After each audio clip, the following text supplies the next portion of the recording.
ابنکا کو موضوع بنا دیجئے اور محمد کو کیا بنا دیجئے؟ محمول بنا دیجئے. فَإِنَّهُ يَدُلُّ عُرْفًا عَلَى حَصْرِ الْبُنُوَّةِ بِمُحَمَّد. یہ جملہ جو اس طریقے کا ہوتا ہے محمد، یہ عرفاً حصر بنوت بے محمد کو سمجھاتا ہے. ٹھیک ہے، یعنی بنوت کو محصور کیا جاتا ہے محمد میں. وَالنُّقْطَةُ فِي ذَلِكَ، اور اس مرحلے میں جو چیز نقطہ ہے، جو پوائنٹ ہے، وہ کیا ہے؟ ان المحمول یجب ان یصدق بحسب ظاہر القضیۃ علی کل ما ينطبق علیہ الموضوع، کہ محمول واجب ہے صادقائے ہیں، محمول واجب ہے کہ صادقائے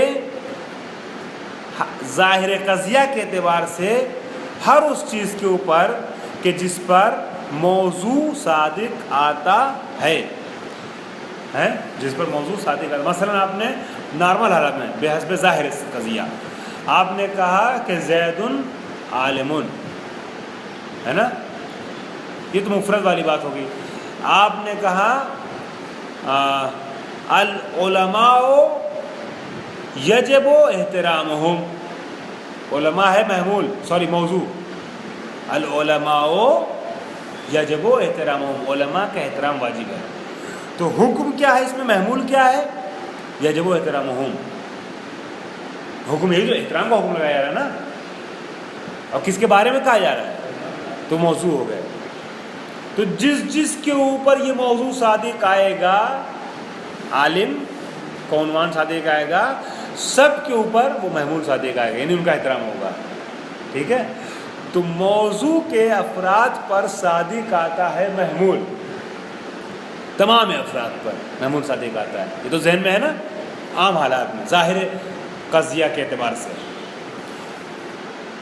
ان المحمول یجب یصدق بحسب ظاہر القضیۃ علی کل ما ينطبق علیہ الموضوع، جس چیز کے اوپر بھی موضوع صادق آئے، جس چیز کو موضوع آپ کہہ سکتے ہوں، تمام افراد یا منطبقات موضوع کے اوپر محمول صادق آئے گا، ہے نا، موضوع صادق آئے گا. ولا يتعطى ذلك في فرض حمل الخاص العام، اور اگر آپ خاص کو محمول بنا دیں گے اور عام کو کیا بنائیں گے؟ موضوع بنائیں گے، تب یہ چیز صادق نہیں آ پائے گی، تب یہ چیز صادق نہیں آ پائے گی کہ تمام افراد موضوع پر محمول صادق آئے. الا بافتراض انحصار العام بالخاص، مگر یہ کہ آپ فرض کریں کہ عام جو ہے وہ منحصر بالخاص ہے، منحصر بالخاص ہے. دیکھیے یہ جو انہوں نے فرمایا وَالنُّقْطَةُ فِي ذَلِكَ أَنَّ الْمَحْمُولَ، اس کے بعد نیچے لکھا عَلَى كُلِّ مَا يَنطَبِقُ عَلَيْهِ الْمَوْضُوع. یہاں مثال ایسے لکھیے گا، محمد ابنک، محمد ابنک، ہے نا. یہاں پر ابن کام ہے نا مولانا، اور محمد خاص ہے، اور یہ موضوع ہے. تو موضوع کے تمام افراد پر صادق آ رہا ہے. ٹھیک ہے، یا آپ نے کہا کہ زیدون ابن ابناؤک ہے، زیدون ابناؤک، یس ثلاثۃ رجال ابناؤک، 3 مرد تمہارے بیٹے ہیں. یہ جو زید ہے 3 وہ تمہارے بیٹے ہیں. تو بیٹے وسیع ہے، بیٹا جو ہے وہ کیا ہے؟ وسیع عام ہے، اور یہ محمول بھی ہے. لیکن وہ زیدون یا ثلاثۃ رجال کہ جو مصداق ہے نا، اس پہ پورے طور سے یہ ابن صادق آ رہا ہے، ابناؤک صادق آ رہا ہے. یہ ہماری مثال میں مفرد کا استعمال کرتے ہیں. تو محمد جسے کہا جائے گا اس کے اوپر ابنک صادق آ رہا ہے، پورے طور سے منطبق ہو رہا ہے نا. تو قاعدہ تو یہ سمجھ میں آ گیا آپ کو کیا قاعدہ ہے؟ صدق محمول بر تمام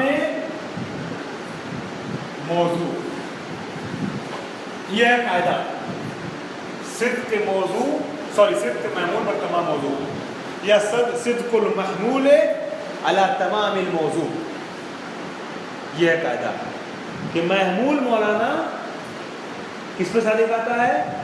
تمام موضوع پہ صادق آتا ہے، تمام موضوع پہ صادق آتا ہے نا۔ اب اس میں ہونا کیا چاہیے اصولاً پھر ایسی صورت میں یہ جو محمول ہو یہ کیا ہو؟ محمول کیا ہو؟ عام، اور موضوع کیا ہو مولانا؟ میں محنت کر رہا ہوں تو آپ بھی محنت سے دیجیے گا، محمول عام ہو موضوع خاص ہو، تب یہ جملہ کہا جا سکتا ہے کہ صدق المحمول علی تمام الموضوع یا کل الموضوع، ٹھیک ہے؟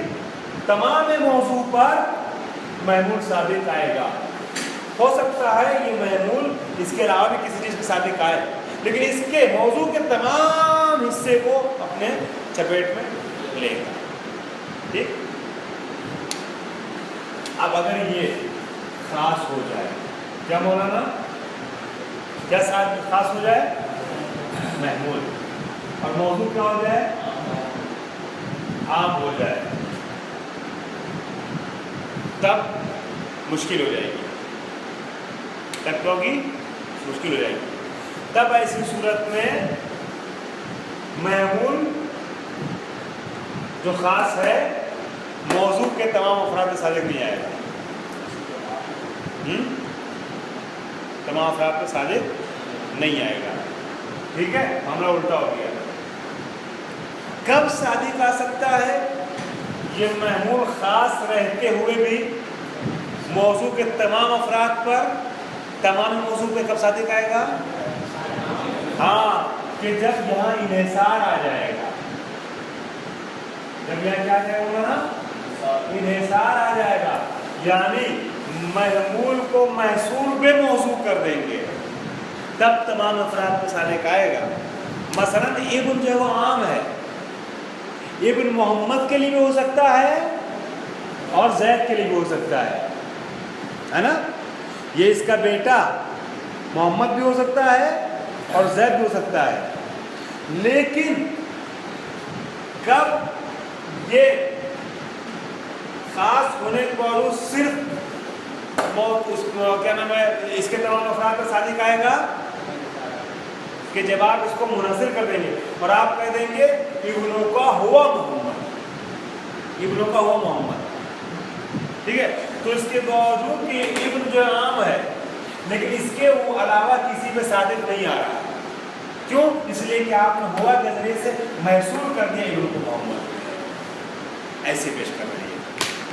فرماتے ہیں وَمِنْ أَدَوَاتِهِ جَعْلُ الْعَامَ مَوْضُوعًا مَعَ تَعْرِيفِهِ وَالْخَاص مَحْمُولًا، ادوات حصر میں سے ایک یہ ہے کہ آپ عام کو موضوع قرار دیں تعریف کے ساتھ ساتھ اور خاص کو محمول قرار دیں، یعنی ابنوکا کو موضوع و محمول بنائیں، ہے نا؟ ابنوکا کو موضوع بنائیں اور محمد کو محمول بنائیں۔ فیقال، پس ایسے کہا جائے ابنوکا ہوا محمد بجائے اس کے کہ محمد ہوا ابنو کہا جائے۔ فإنه يدل عرفاً، پس یہ جملہ عرفاً دلالت کرتا ہے حصر بنوت بے محمد، کہ بنوت محصور ہے کس سے؟ محمد سے، صرف اور صرف محمد ہی بیٹا ہے زید کا، تو جب بے تمام جہاد محمد بیٹا ہو جائے گا زید کا تو کوئی اور بیٹا رہ جائے گا؟ پھر محمد کے علاوہ کوئی بھی اس کا بیٹا نہیں ہے، یہی مفہوم۔ وَالنُّقْطَةُ فِي ذَلِكَ، اس میں نقطہ جو ہے وہ کیا ہے کہ ان المحمول یجب ان یصدق بحسب ظاہر القضیۃ الی کل ما ينطبق علیہ الموضوع، محمول واجب ہے بحسب ظاہر قضیہ صادق آئے تمام اس چیز پر کہ جس پر موضوع منطبق ہوتا ہے، ولا یتعطی ذالک، اور یہ چیز ممکن نہیں ہو پائے گی، میسر نہیں ہو، یتعطی نہیں میسر ہونا، یہ چیز میسر نہیں ہو پائے گی، ممکن نہیں ہو پائے گی کہ محمول ہے، محمول خاص ہوتے ہوئے بھی موضوع پر پورے طور سے صادق ہے، پورے موضوع پر صادق ہے، جبکہ موضوع عام ہے۔ کب ممکن ہو سکتا ہے؟ یہ صرف اس صورت میں ولایت آتا ہے، ممکن نہیں ہے مگر ولایت ذالکہ، اور یہ چیز ممکن نہیں ہے فی فرض حمل الخاص علی العام، کہ جب خاص کو حمل کیا جائے عام پر، یعنی ابن کو محمول بنایا جائے، محمد کو موضوع بنایا جائے، یہ چیز ممکن نہیں ہے کہ ابن کو محمول بنا کر کے موضوع پر آپ یعنی محمد پر صادق کیجئے، ہیں پورے طریقے سے اس حالت میں کہ ابن خاص ہو، ہیں ابن خاص ہو، مگر الا بافتراض انحصار العام بالخاص، مگر یہ کہ آپ یہ فرض کیجئے کہ جو عام ہے وہ منحصر ہے اس خاص سے، یعنی جب آپ یہ فرض کر لیں گے کہ محمد ہی صرف بیٹا ہے، تب آپ کہہ سکتے ہیں، اس کو موضوع بنا سکتے ہیں ابن کو، تو اس کو کہیں گے تو کیسے کہیں گے؟ اس جملے کو اگر کہنا چاہیں، اس بات کو کیسے کہیں گے؟ کیسے کہیں گے؟ ابن کا ہوا محمد۔ جب آپ ابن کا ہوا محمد کہیں گے، یعنی ابن کو اس کے باوجود کے عام ہے مگر آپ اس کو موضوع بنا رہے ہیں، ٹھیک ہے، اس کو آپ موضوع بنا، اور محمد اس کے باوجود کے خاص تھا، اسے آپ کیا بنا رہے ہیں؟ محمول بنا رہے ہیں، یعنی ابن کو حمل کر رہے ہیں کس پر؟ محمد پر، سوری محمد کو حمل کر رہے ہیں، محمد کو حمل کر رہے ہیں کس پر؟ کیونکہ محمد تو آپ محمول بن گئے نا، محمد کو جو خاص تھا حمل کر رہے ہیں ابن پر جو عام تھا۔ یہ ممکن نہیں ہے مگر یہ کہ آپ حضر کا مفہوم لے آئیے وہاں پر، ابن کا ہوا محمد، تمہارا بیٹا صرف اور صرف محمد ہے، ٹھیک ہے، ایسے مشکل نہیں ہے۔ اب آئیے نئی بحث میں ہم وارد ہوتے ہیں جس پر میں نے اشارہ کیا، وہ کیا ہے؟ دلیل شرعی ہے۔ کون سی دلیل شرعی؟ دلیل شرعی غیر لفظی۔ ایک سلوا پڑھنا ہے آپ لوگ۔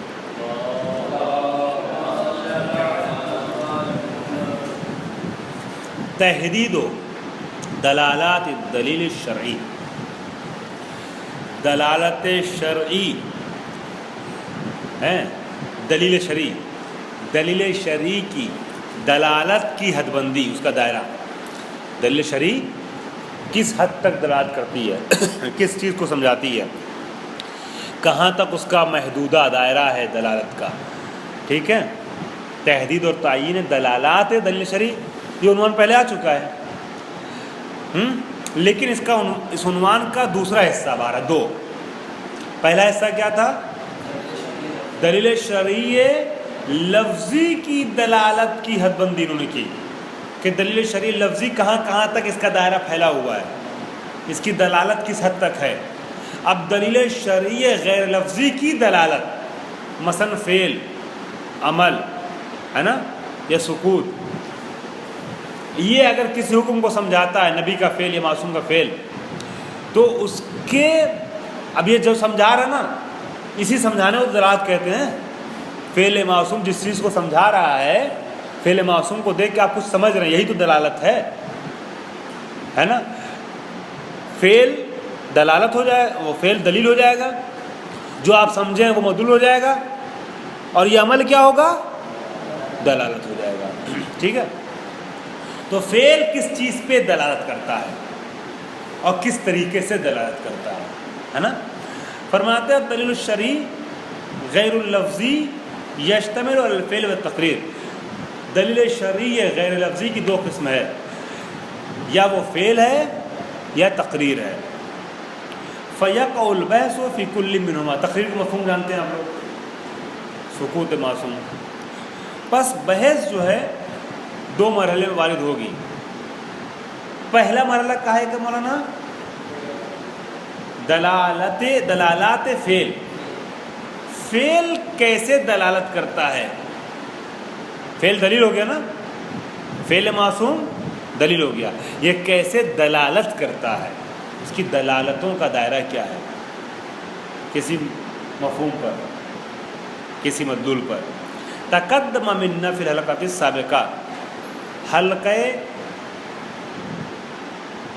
ثانیہ میں یہ بات گزر چکی ہے نا, کیا الحدیث عن دلالات الفعل او الترک, یہ گفتگو, یہ بحث گزر چکی ہے کہ فعل معصوم یا ترک معصوم کس چیز پر دلالت کرتا ہے, اس کی تفصیلی گفتگو وہاں گزری ہے. وَأَنَّهُ إِنِ اقْتَرَنَا بِقَرِينَةٍ, اور یہ بات بھی گزر چکی ہے کہ أَنَّهُ إِنِ اقْتَرَنَا بِقَرِينَةٍ فَيَتَحَدَّدُ مدلولہ علی اساس تلک القرینہ.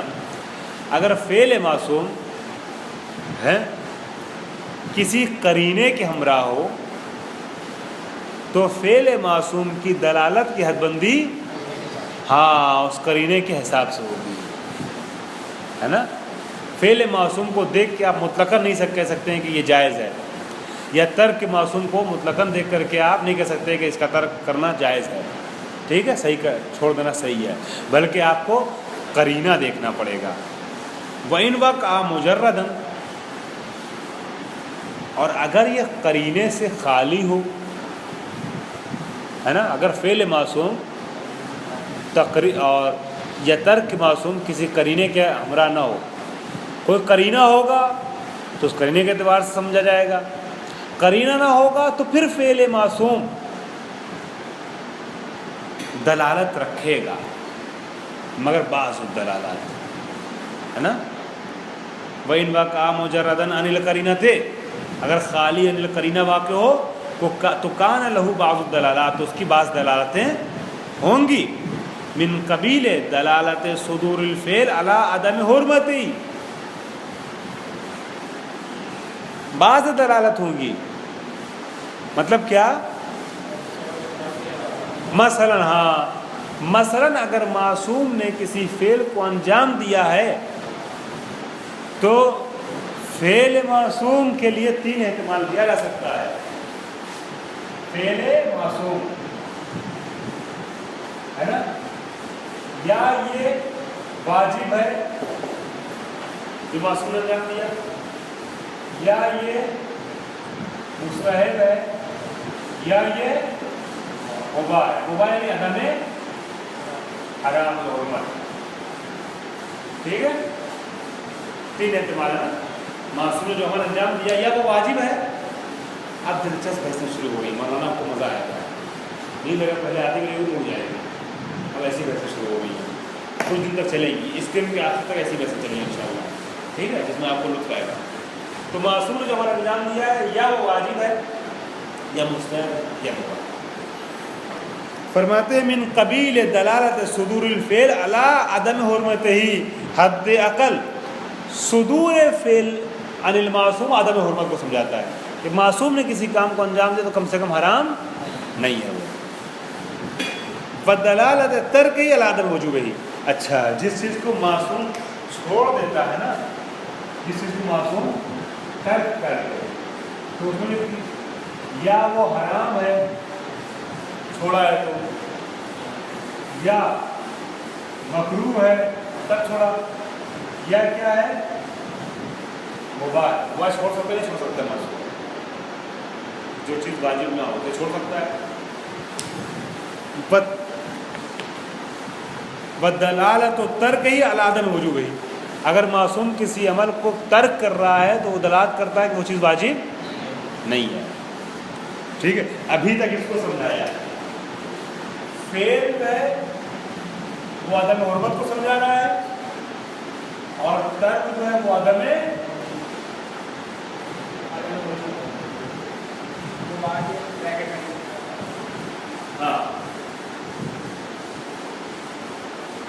سوری یہاں تو آپ نے لگا دیا, یہ نہیں یہ بات بقول آپ کے عدم ہے وجوب, یہ لکھ کے بریکٹ میں بہتر رہے گا. ٹھیک ہے, ترک عدم وجوب کو سمجھا رہا ہے.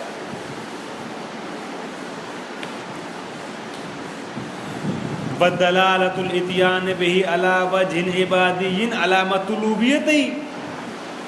اور اگر آپ کو کہیں سے یہ سمجھ میں آ گیا ہے کہ معصوم جو ہے وہ فعل کو انجام دے رہا ہے بے ہنگاہ یا بے نیت یا بے سبیل عبادیت ہے عبادیت، تو یا وہ واجب ہے یا مستحب ہے. اور یہ دونوں چیزیں مشترک ہیں. ایک چیز وہ کیا ہے؟ وجوب میں مطلوبیت پائی جاتی ہے، اسے وجوب پائی جاتی ہے. دیکھ رہے کیسے بحث کریں؟ شیخ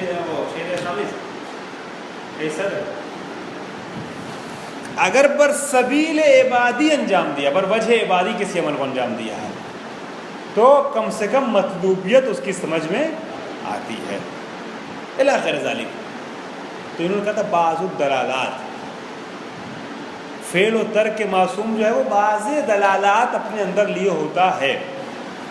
الا ان الحکم. اب اس کی تفصیل آپ لوگ انشاءاللہ حلقہ ثانیہ میں ضرور پڑھ لیجئے گا، ٹھیک ہے؟